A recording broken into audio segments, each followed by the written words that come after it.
Great.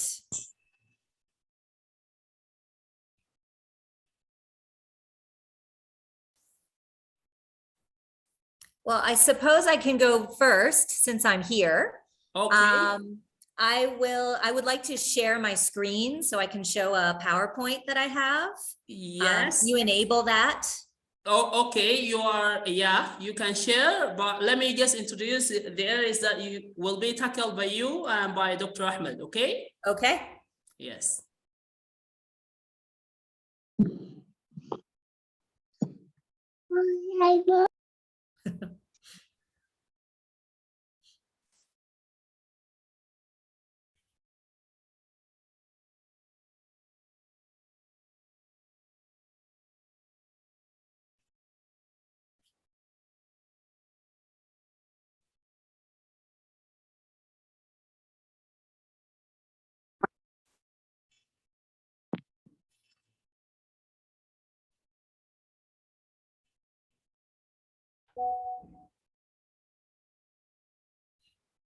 Assalamu alaikum. Hello, everybody. It's really nice and so wonderful to have you this time.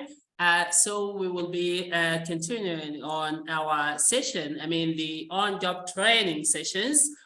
Today's session will be led by our remarkable staff teachers who are Miss Molly. So ladies first, if we start with Molly and then Dr. Ahmed, okay? So Dr. Molly, or Ms. Molly and Mr. Ahmed, so they will be heading this session. So they're gonna give us some insights about the 21st century skills, one of the core skills in the 21st century, which is critical thinking. So, and they're gonna link this from the up, to bottom approach. Do you know that when talking about the 21st century skill, critical thinking is critical, is vital when talking about this. Am I clear so far?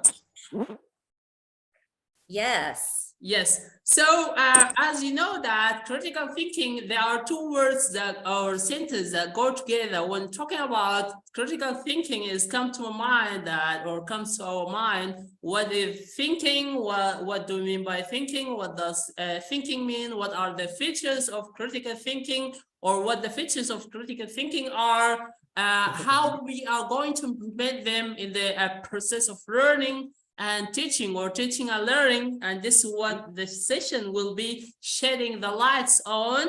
And then I think that there will be some areas that needs to be tackled by our presenters today's session, which will be integrating this. So we're talking about the integration and the implementation of this session.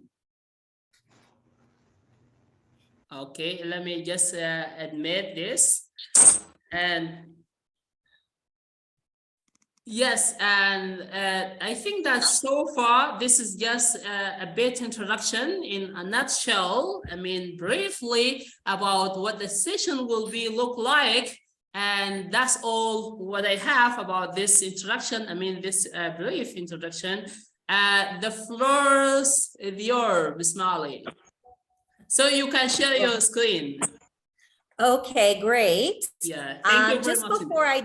before I do, I just got a message that unfortunately Mr. Ahmed will not be able to present today. So I will just give my part of the presentation, but we will forward the PowerPoint with all of it. So teachers who are here listening, you can read that on your own as you like. You'll receive that after the session. So thank you. Thank you very much indeed. Thank you very much indeed. Okay. Okay. So I think you as the host need to allow screen sharing. Yes, I can do that. Or okay, great. Yes.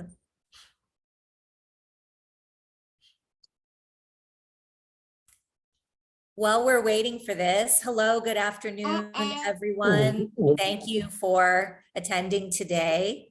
I know we've had a long day already, so thank you.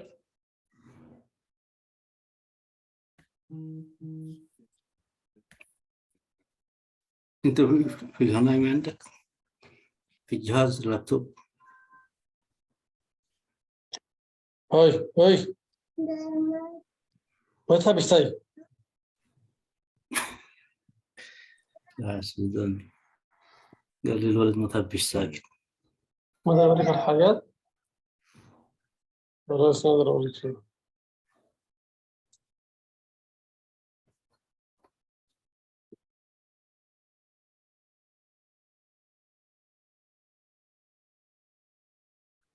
Okay, Miss Molly, you are the host now. Oh, okay. Yeah. Yes. Okay, great. So Yeah. let me give this a try to share my screen. Yeah. Aha. There we go. Can you see the PowerPoint? Yes. Okay, great. So as you can see here, the presentation is designed in two parts. The first part that Mr. Ahmed was to present was modern ideas in developing teachers' performance at the university level. But since unfortunately he's not able to join us, I'm going to skip through to my portion, which is on critical thinking, academic skills, and professional skills. What are they, why they're important, and how we can integrate them into our ESL classrooms. So today, here is an overview of the topic. First, what are these skills? A basic introduction to each. Second, we're English teachers, right? Why should we be focusing on these skills in our classrooms? Then more deep dive into critical thinking skills and academic and professional skills. Some examples and resources of how we can incorporate these into our classes. And finally, if we've got time, some group discussion and we can share ideas about activities incorporating these skills. Please feel free to interrupt me at any time. Questions, comments, I'm happy to hear that.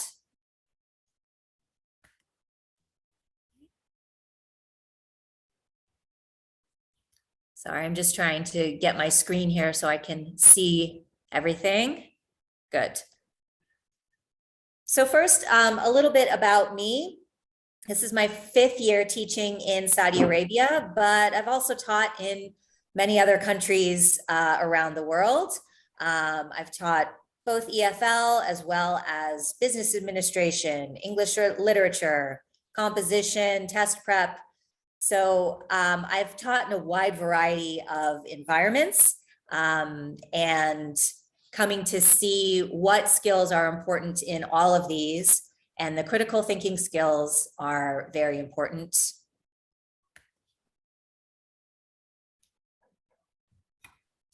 There's a famous quote from Benjamin Franklin, "Tell me and I forget, teach me and I remember, and involve me and I learn." Well, critical thinking and academic skills are designed to involve students in the learning process and encourage their retention of whatever subject it is that they're learning, English or anything else.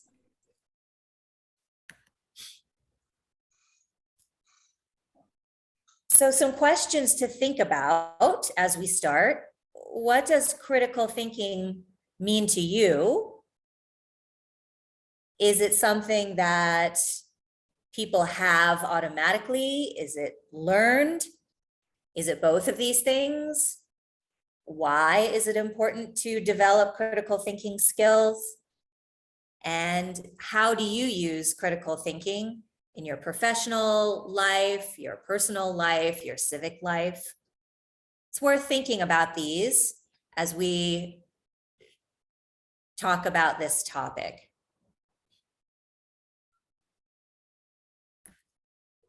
So what do I mean by critical thinking? Some common definitions are it's the objective analysis and evaluation of an issue, in order to form a judgment. It's an attitude of being disposed to consider the problems and subjects in your life. It's knowledge about logical inquiry and reasoning, and it's the skill in applying these. So in general, critical thinking is both an attitude and a skill. It's something that you can practice, that you can improve, that you can learn, but it's also an attitude towards learning. It's an attitude of questioning. It's an attitude of lifelong learning that we want to encourage in our students. So the critical thinking skills I'd like to talk about today are, in general groups, observation, analysis, inference, communication, creativity, and problem solving. Whatever your students' majors of study are, they'll need these skills to succeed in those majors.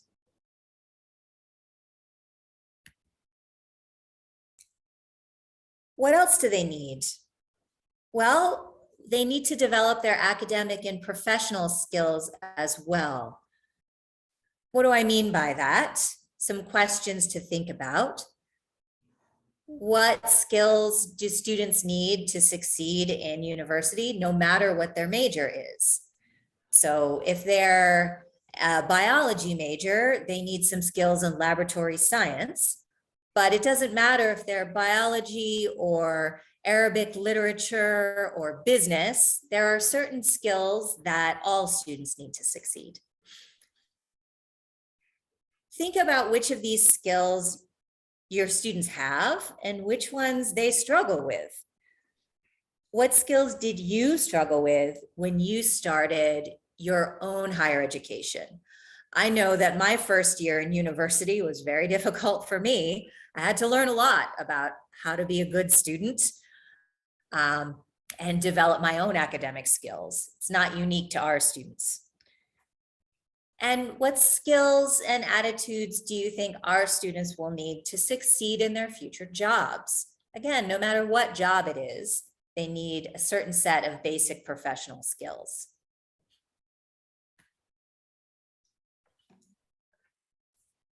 These are less about facts and information and knowing a particular kind of software or whatever. Again, it's more about a general approach and mindset of being responsible, working independently with autonomy. All students and all professional people need these skills no matter their areas of concentration. So the academic and professional skills that I'd like to focus on for this session are general study skills, professional communication, group work and collaboration, and finally, setting goals.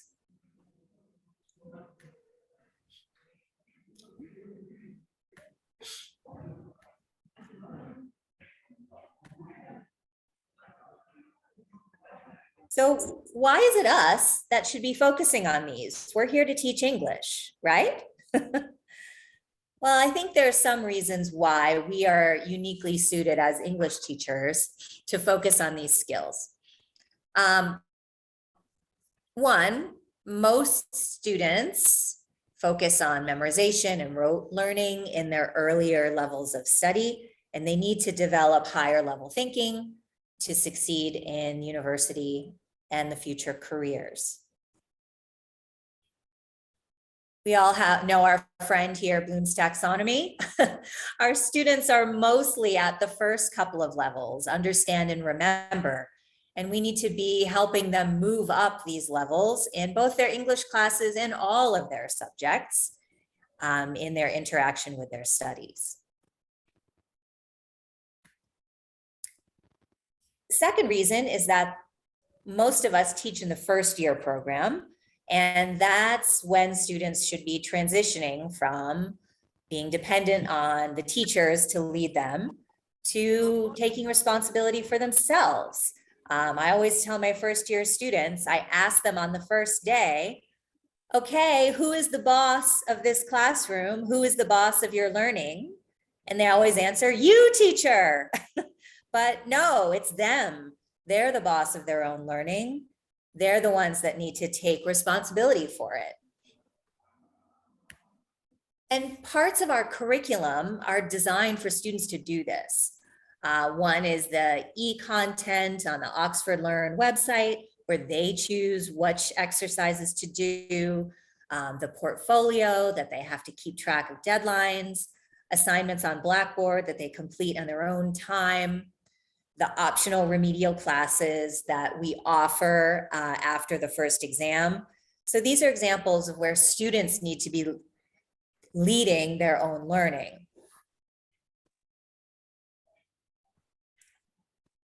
Next is the unfortunate reality that many students who begin university studies don't complete them. They don't end up with a degree for a variety of reasons.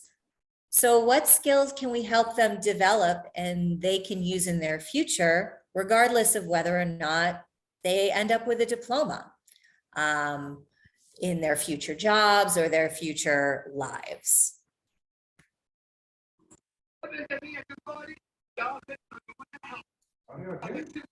Next, practical is that students spend more time in their English classes than most, if not all, of their other subjects in the first year.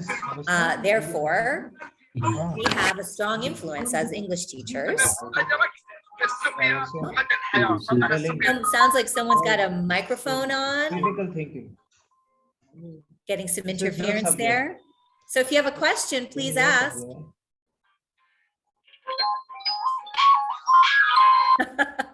Someone's got a phone on. Okay, so students spend more time in English classes. We've got them more hours a week. So the effect that we have on our students. The impact is very strong. Okay. Okay, excuse me, Miss Molly. Hello. Okay, can I send message to Mr. Akram? Mr. Akram, please mute all the speakers. Yes, I'm trying to mute them right now. I'm just trying to mute them. Okay, thank you.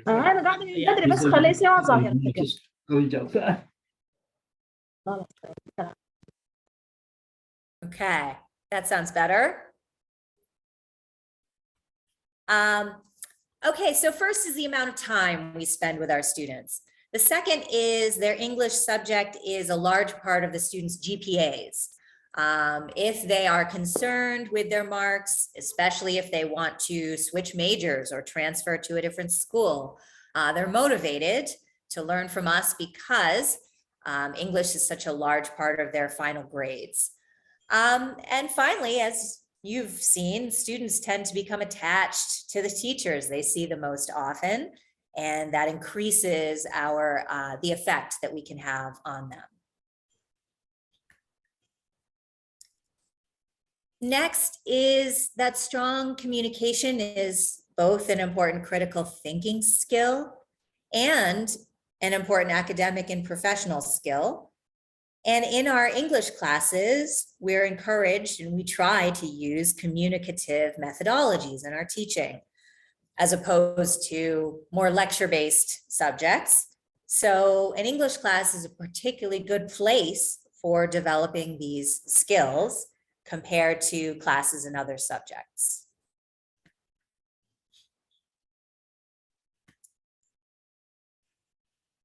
So if we agree that it's important, what are the critical thinking skills that we're looking to develop in our students?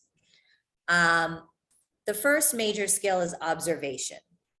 And it's things like, more basically, understanding what you read and hear, but then active listening. So if you don't understand something you hear, it's asking questions, it's following up, it's seeing what the blanks are that they need to fill in with other knowledge, not just passive listening. It's distinguishing between fact and opinion, an important skill for any student. It's finding and focusing on important details. That's things like in their listening and in their reading, but also in something like following instructions for a task in class or following the directions on an exam. It's things like understanding tone and inflection to improve their listening skills. This is something even the lowest level students can do. Even if the vocabulary is low, if they don't understand the words, they can still focus on the tone. They can focus on the emotion of the speaker and observe that way. When we're talking about reading, it's developing reading skills like skimming and scanning, not just reading word for word and translating each word, but employing different reading skills in different situations.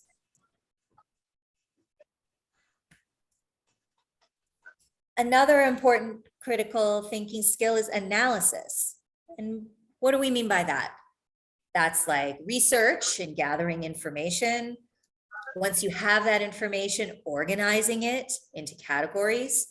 I know many of our students are struggling a bit with the speaking tasks for this semester where they have to summarize a video. So they have to find the facts in this video and then put those facts into different categories and decide what order they're going to summarize them in.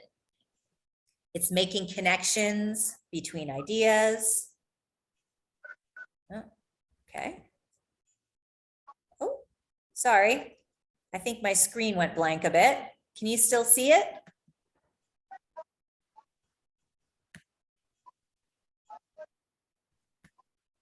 Sorry about the tech, folks.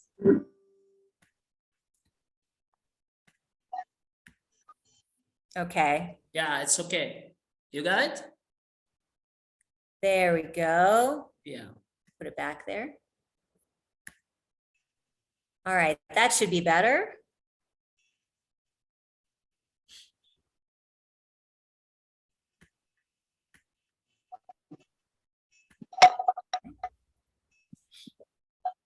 Okay, and I made it bigger per the request. Okay, analysis. It's making connections between ideas. It's identifying what are the arguments and what are the supporting details for those arguments. It's, as part of research and gathering information, knowing which information you can trust, which is real news and which is fake news. Those are all analytical skills. Another general group of skills is inference. And this is using what you know to make educated guesses. Students can use this when they're doing their reading and they need to use the information in the text plus information they know from real life to be answering the questions. It helps them do strategic guessing on exams, makes them a better exam taker. It's using context clues to figure out the meaning of new vocabulary. So many of our students are so eager to just take their phone out and translate as soon as they see a word they don't know, which is fine, but they can't use their phone all the time. So how can they deal with vocabulary they don't know? How can they be a better guesser of the meaning of words? It's also important when identifying the biases of an author or a speaker. And this goes to how trustworthy the information is. A fourth group of skills is communication. And both productive and receptive are important critical thinking skills. It's also both verbal and nonverbal. Again, it's using tone, intonation, emotion to understand a speaker. It's understanding body language and posture and gestures as part of communication. So many of our students struggle with verbal, but they can still develop the nonverbal communication skills. Active listening and asking questions here as well. In both speaking and writing, it's understanding tone and levels of formality. So the way you write to a boss should be different than the way you write to a friend. How to be clear and organized in their speaking and writing. Students will need to work on this for the speaking tasks for this semester.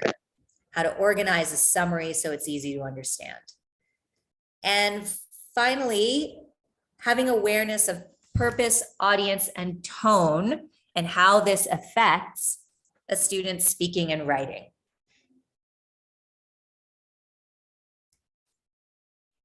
Fifth group of skills is creativity. You hear that's thinking outside the box. It's being open to new ideas, being willing to be wrong. It's being able to explain what they mean in a variety of ways. They can explain through words, but also visually through pictures or charts or graphs, numerically with data, anecdotally through storytelling. Depending on what major your students are in, they may be better at the visual. I have one group of design students who are great artists and who can illustrate their ideas much better than I can. So being able to apply these ideas through a variety of means. It means brainstorming ideas without fear of how good they are. Many of our students have experience in past education being treated not so nicely by a teacher if they get a question wrong. They're all very afraid of saying the wrong answer. But in order to be the best critical thinker, they need to get rid of that fear a little bit and be willing to be wrong sometimes. That's how learning happens. And finally is problem solving. And all of these skills really work together and come together here. We want our students to start solving their own problems, not come to us, not rely on others, but be able to take charge and do this themselves. They need to identify a problem, to know when something is wrong. They need to find the causes of that problem. They need to brainstorm solutions, think of a variety of creative ideas to solve it. They need to be able to argue for the solution they think is best out of all the possible solutions.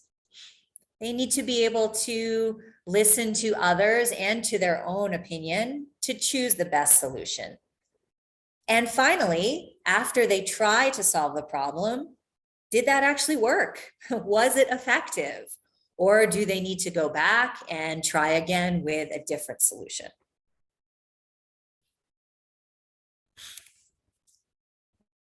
So this is from our earlier session, but you've probably attended a session on differentiation, and we have a lot of challenges here in our classes. We have large class sizes. Many of us teach online. The pace of instruction is fast. We have a lot to get through in the time we have. We may have limited facilities. Maybe the technology doesn't work in our classes for us.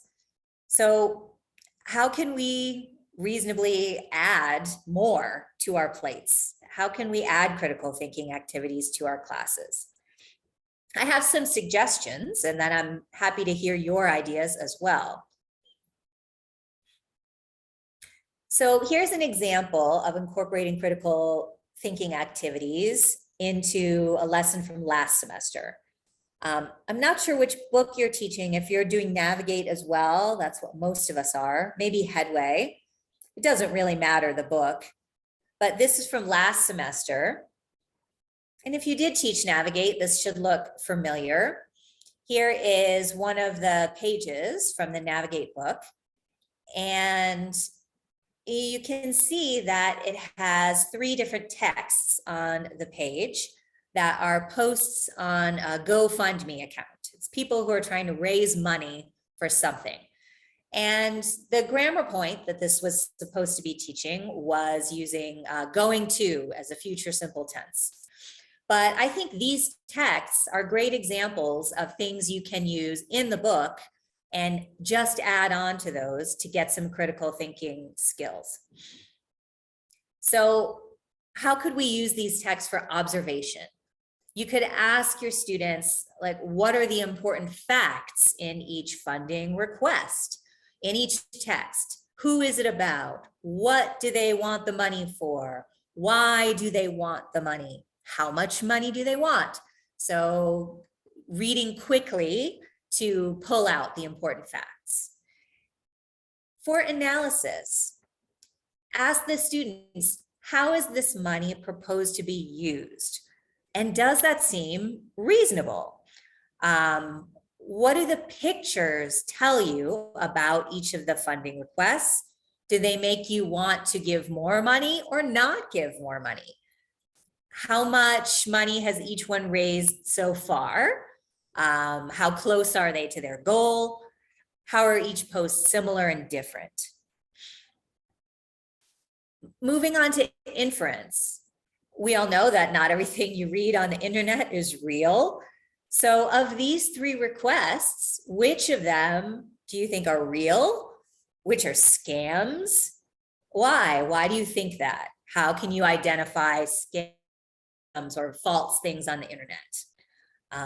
For communication, you could have the students as a class or in groups or pairs have a debate and decide which one they would give money to and why. How much money would you give?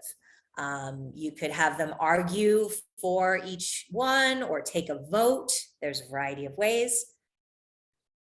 For creativity, ask the students how they would improve each post to make people more likely to give money. What could you add to it to make the post better?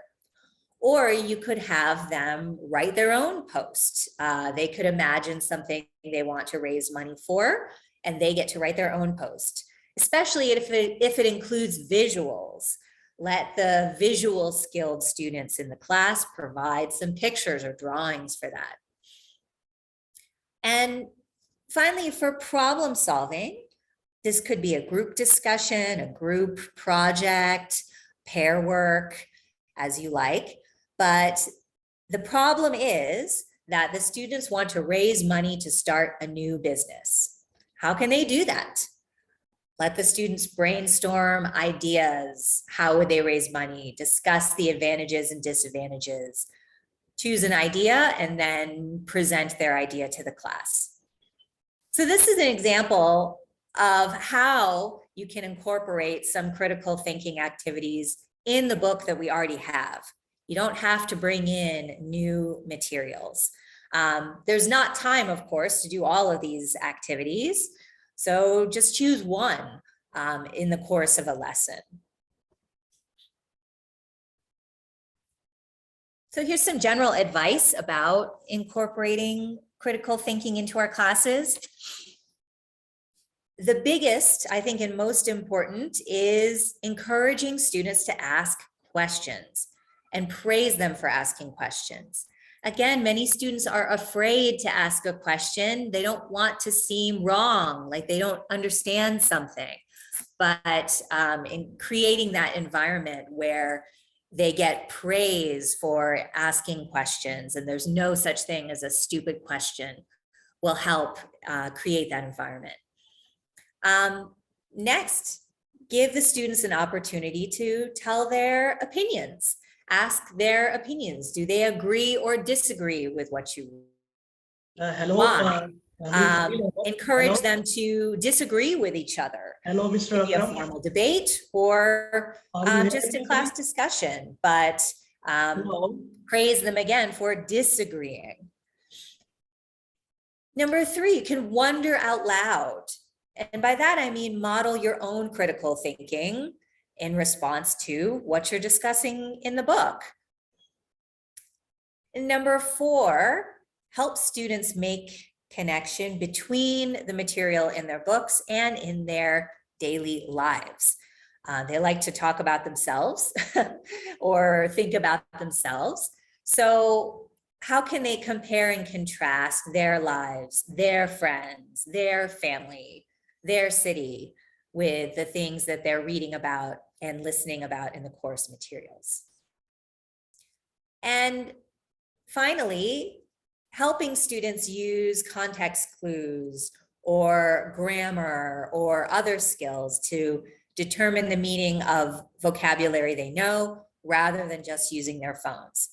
This is a terrible habit that most of our students have. They don't challenge themselves to try and figure out words they don't know or parts of a text they don't know. They immediately go to Google Translate.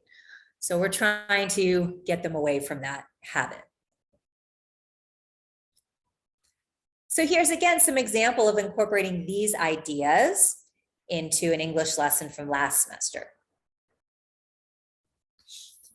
This is from the same unit in the Navigate book, Unit 10. And the focus of this lesson was on vocabulary, different foods and drinks at a cafe. But the text here on the page was about cafe cities of the world. And it had 5 short texts about 5 different cities, what people eat and drink in cafes in these places. So what could you do here?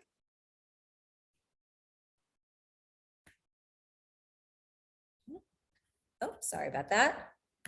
My screen got a little weird. Here we go. So you could ask the students' opinions. Ask them which of these cities would they like to visit?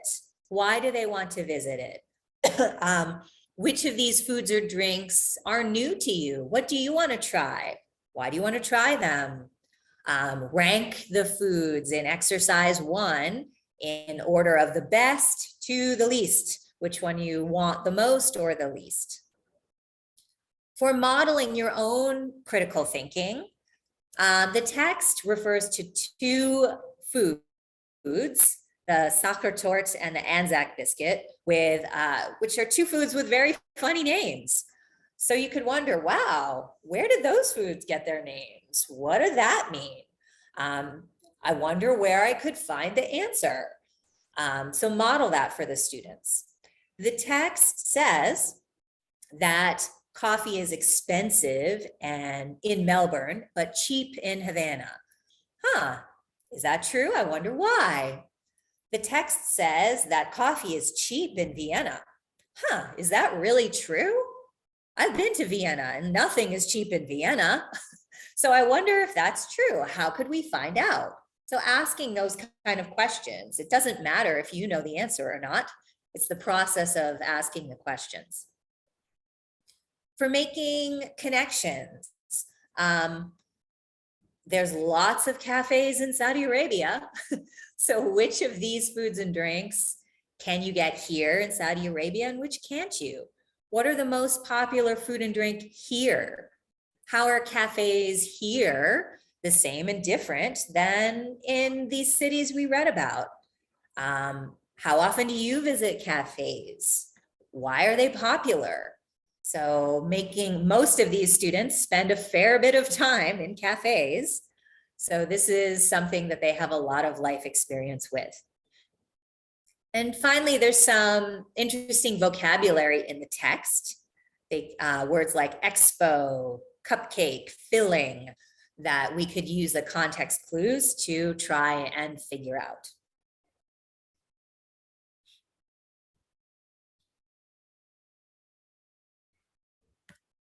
So those are some examples of how taking the text that we have and just adding a few more questions to it.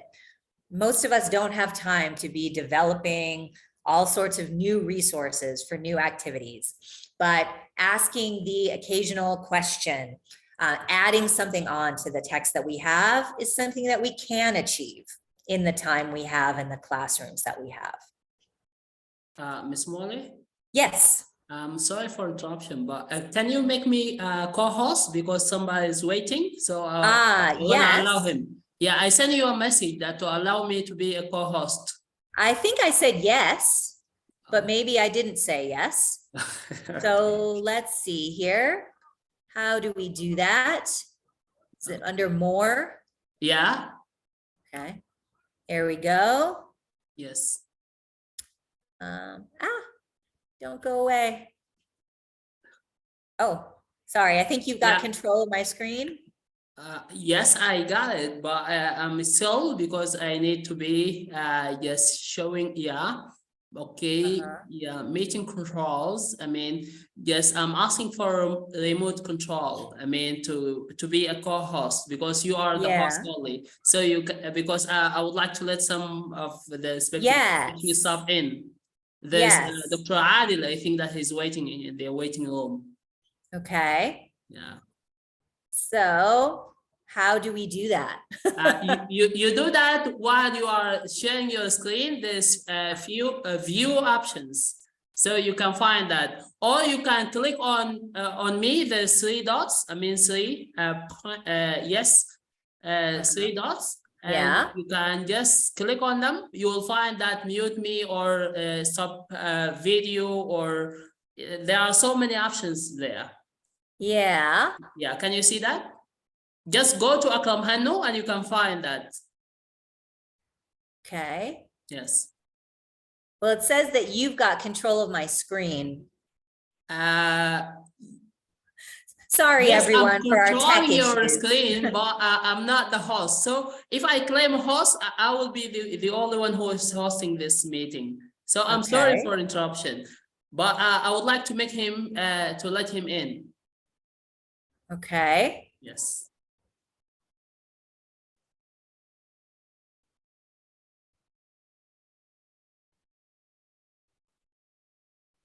Is it clear? Well, I just stopped sharing the screen so we can figure this out. Okay. It's okay. It's okay. Just yeah, I'm admitting him, and you Good. will be, yes, you will be here. Okay. So all of them, they are here, and now the floor is yours. So I will be making you a co-host, a host again. Thank you. You're Sorry, everyone. Tech is not my area of expertise. welcome. It's fine. It's fine. It's fixed. Okay. So now it's Dr. Adil in. Okay. All right. So let's go back here. Okay. So what I've got here is a screenshot of this semester's book. And again, I selected Navigate because it's the most common book that most of us are using. And this is week 3. So we should be on unit 3 now because it's week 3 of the semester. And the topic for the first lesson is jobs. And it's got a variety of different jobs. It's developing students' vocabulary. And it's also asking them to categorize the jobs. Do they work inside or outside, well paid or badly paid, and so on. And I introduced, when I did this lesson, I introduced the vocabulary of white collar and blue collar in terms of kind of jobs, like professional jobs that require a lot of education would be white collar. Jobs where you work with your hands would be a blue collar job. And then I asked the students to categorize these jobs into white collar and blue collar, and then talk about what they know about these jobs. What education do you need for it? What is the salary that people with these jobs make? What are the good things and bad things about having the jobs? What are other people's opinion of this job? Are you very respected if you have this job or not? And in discussing these jobs and categorizing them in this way, we saw some patterns between the white collar jobs, which required a lot of education, generally more respected, generally higher paid, but not always.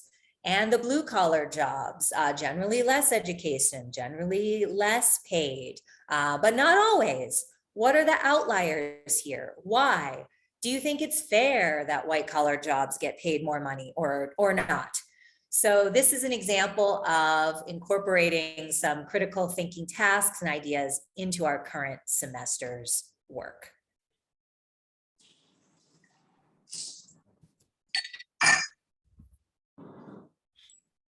What I have here, and you'll get this PowerPoint in your email at some point, is links to a variety of papers and websites. So if this is an idea that's interesting to you, here are places you can get more information, as well as some interesting YouTube videos to watch. YouTube's a great source of information and ideas.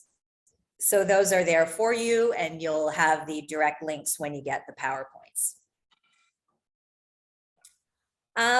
I know we're starting to run a bit short on time, so we'll get through this relatively quickly. I'd like to move on now to academic and professional skills. What are the general skills that students should be developing in addition to critical thinking? Number one is the more advanced study skills, things like taking notes.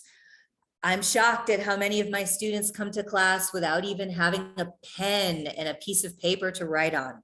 They just want to sit there and listen, or maybe take photos of what's on the board with their phone, but they don't want to write anything down. They don't want to take any notes, and that's a skill they need to develop. Things like outlining, summarizing, skills about making study materials, like lists of vocabulary, their own personalized dictionary that they should use to prepare for exams.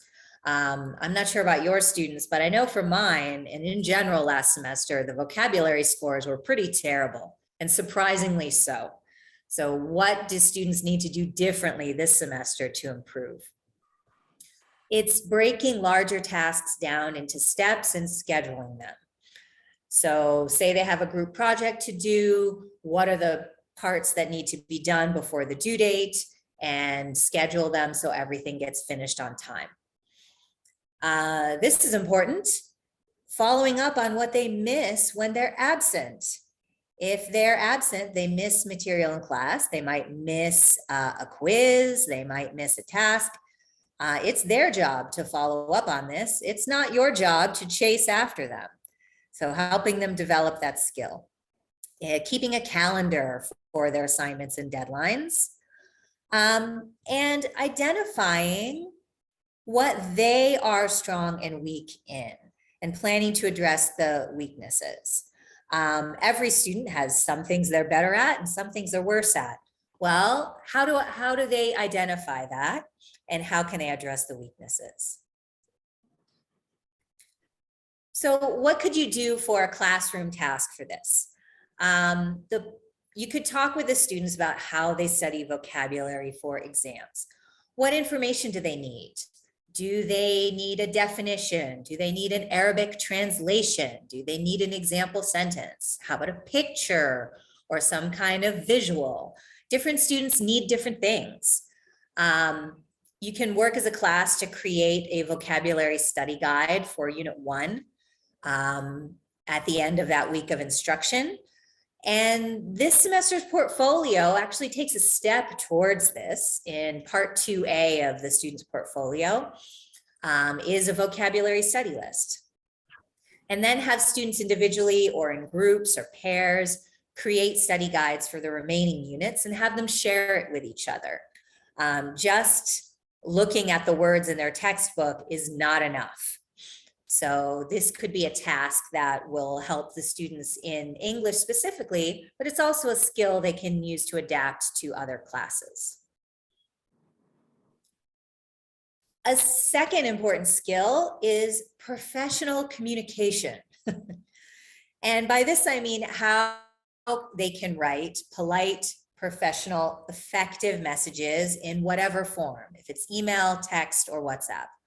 And this can be done no matter what the student's English level. I'm not talking about grammar mistakes and spelling mistakes, but understanding the different levels of formality that they should use in different kinds of communication. What is proper and what is not. The use and misuse of emojis, when it's okay to use them and when not. If I see another crying emoji from one of my students because I refuse to let class go early.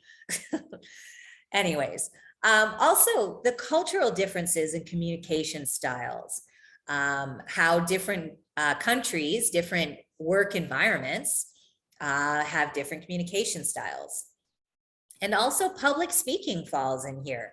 Many students don't like to speak in front of others, and it doesn't have to be as formal as giving a presentation, but encouraging them all to at least speak and answer a question in class will help with that skill.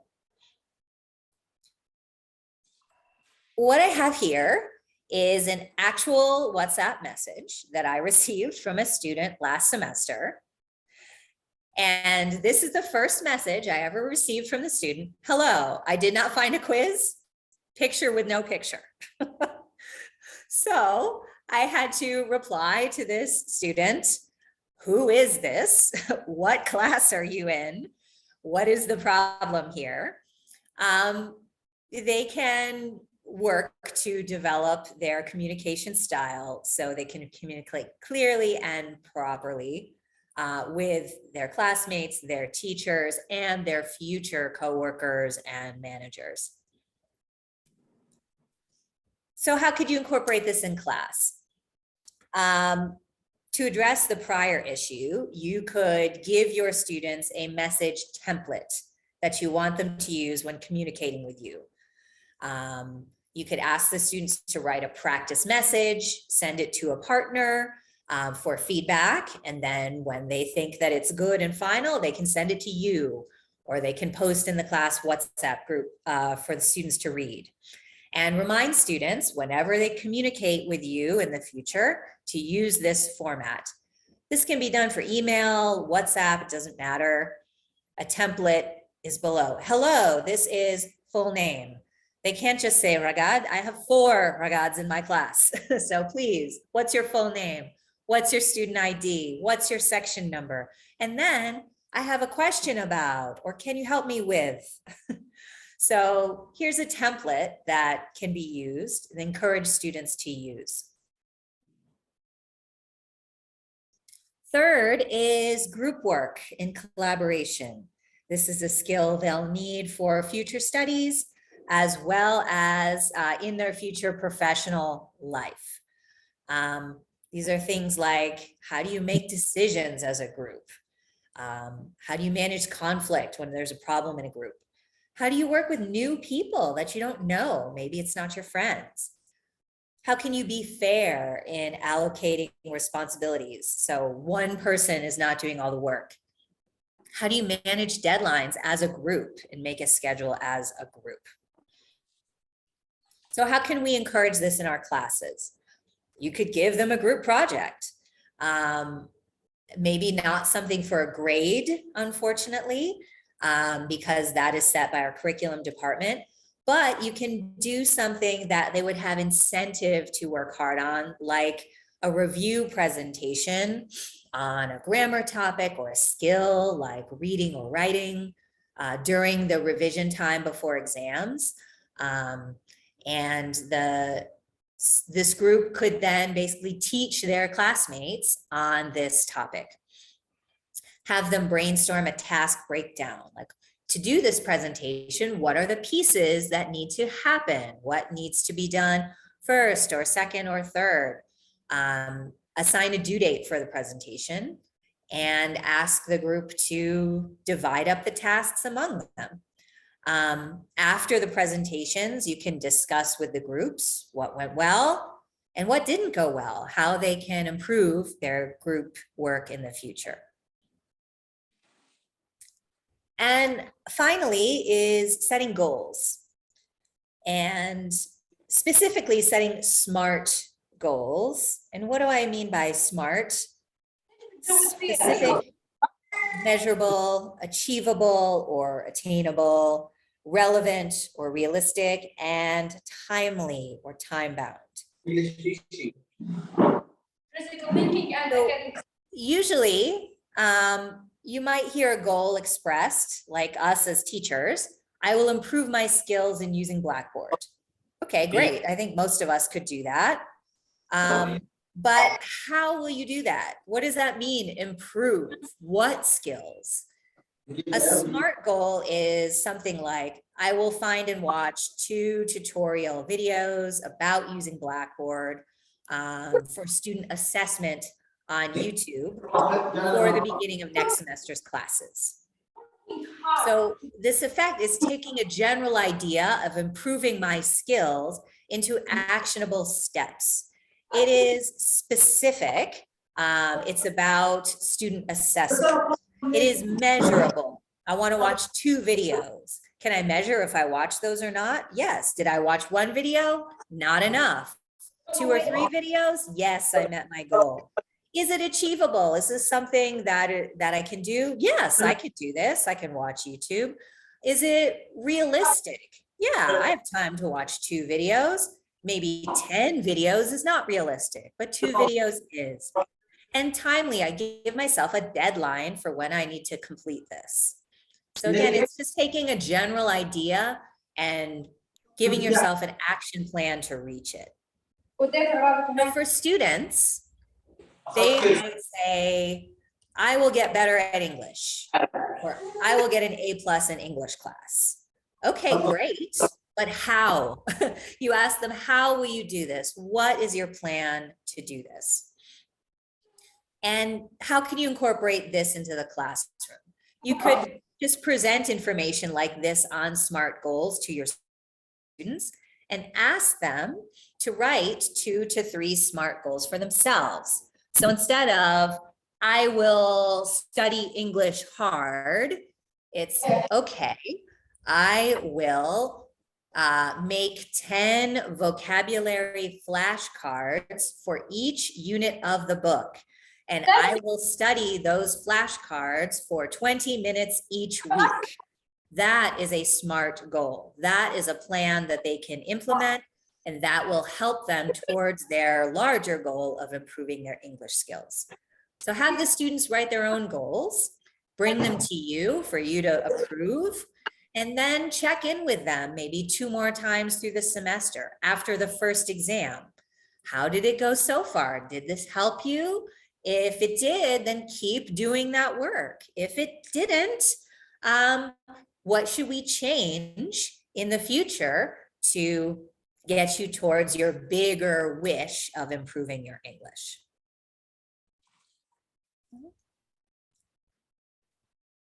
So I have here some time for group discussion or questions. If there's any questions that anyone has about this information, if anyone's got suggestions or ideas about incorporating these skills into their classes, successes that you've had, that would be great. And I'm happy to hear it now.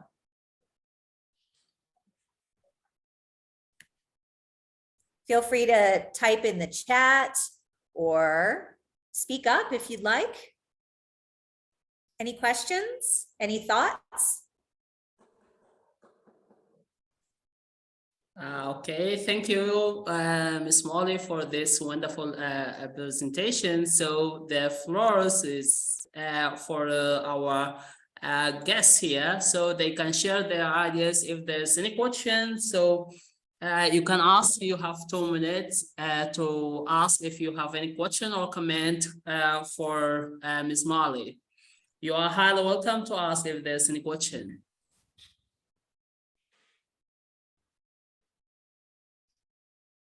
Hello?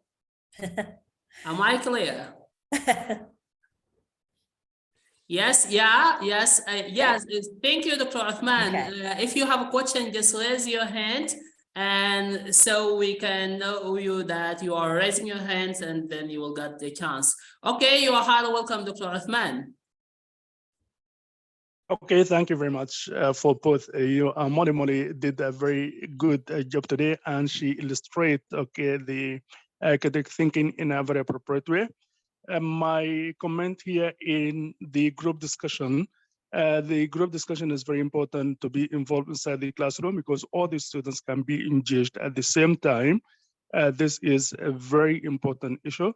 But here we should, as teachers, concentrate on making all these students participate by giving or assign responsibilities to all the group member. For example, one is supposed to read, the other is supposed to write, A third should ask questions, and so on. In this way, all the students in the group should be and can be involved and engaged in the discussion. The teacher role here is very important. The teacher should go over and observe, the activities done in a very appropriate way, answering questions and facilitate the discussion and so on. Thank you very much. This is the point that I want to add here. Thank you very much indeed, Dr. Uthman. Yes, is there any question? Does anybody want to raise his or her hand? Yes, Dr. Adil. Do you agree that Yes. active listening is considered as critical thinking? Yes. I think it is, because active listening is an important communication skill, and it gets you the information that you need in order to make decisions, solve problems, analyze issues. I personally agree. What do you think?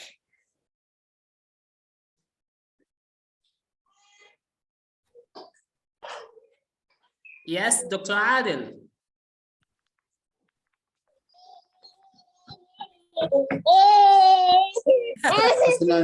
هذه نغمة النوم. يوم تشيلها ما تبي، ما ادري ايش تبي، تحرك رجليها. We've got a young teacher here with us. Any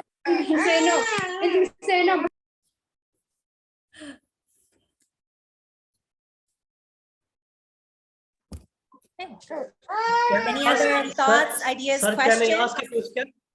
Hello, please. So, what are the role of games? To improve the self-efficacy for the students. Role of games. Okay, that's a very good question. Role of games. I'll admit that's not really my area. I'm not much of a game teacher. However, as far as developing both critical thinking or professional or academic skills, if students are playing in groups or in teams as a game, they have to be working together and communicating with each other in their team in order to win the game. So that is something that could be developing critical thinking skills.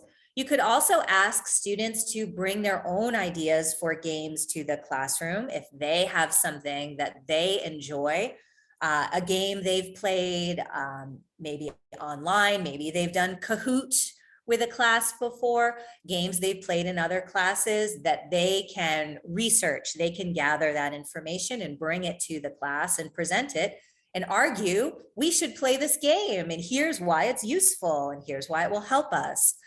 So I think games definitely could have a role here. Do you have any ideas for that?